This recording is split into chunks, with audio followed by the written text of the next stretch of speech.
What if I told you that the way to get better at art wasn't all that boring, practice daily, study this and that? The secret way nobody tells you about is to instead get a little freaky with it. Now, before you click off and think I finally lost it, don't worry, it might sound ridiculous and I'm really going to be pushing the YouTube guidelines with this one. But let's get into how I studied to improve my art. When we look at the stigmata behind NSFW art, a lot of the time, first thoughts are it's distasteful and for degenerates looking for quick money. And while I might be a degenerate and distasteful, I am for damn sure not rogue. And while I expected very little from this experiment, it had surprisingly overwhelming results. So let's start with the 3 key things that make NSFW art what it is: the expression, posing, and proportions. So I go ahead and grab some references straight from Rule 30 on my PC, where I already have many questionable references. Show up, it's for art. And I first start sketching the body. I don't know how to do that yet. So I go ahead and learn how to draw that normally, which I explain in depth in this video right here, so be sure to check it out. Now I can actually get to studying. Going back to the 3 key identifiers, the expression, posing, and proportions. On their own, these 3 things don't necessarily make art NSFW. Every drawing uses these, but what NSFW artists do is massively exaggerate these 3 things.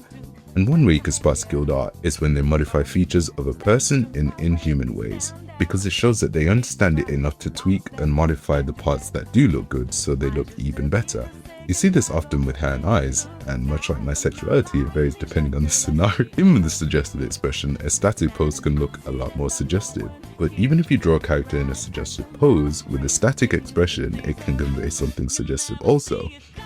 And the same goes for static poses with exaggerated proportions. You get the point by now.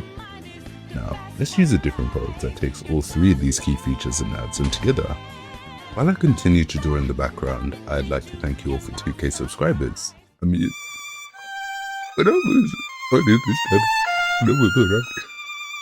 thank you for 2K, it's only up from here. Going back to studying the references, I immediately noticed that I can pick out the flaws while I'm drawing, rather than after it's already done, which allows me to go back and adjust accordingly. Not just that, but my method of drawing was coming more naturally to me. It wasn't taking as long, and it was getting easier to draw with one hand. What? I always draw with one hand. You draw with both your hands and a pen. Yeah, I thought so. Get your head out of the guy. But what was originally a stupid idea, I noticed was actually turning out to be a lot more important than I thought. For the areas I was massively lacking in my drawings. And not just that, I even started drawing things I was really bad at, like the back and the hands. It all started to make more sense to me. So, can I say that studying made me a better artist? Surprisingly, yes.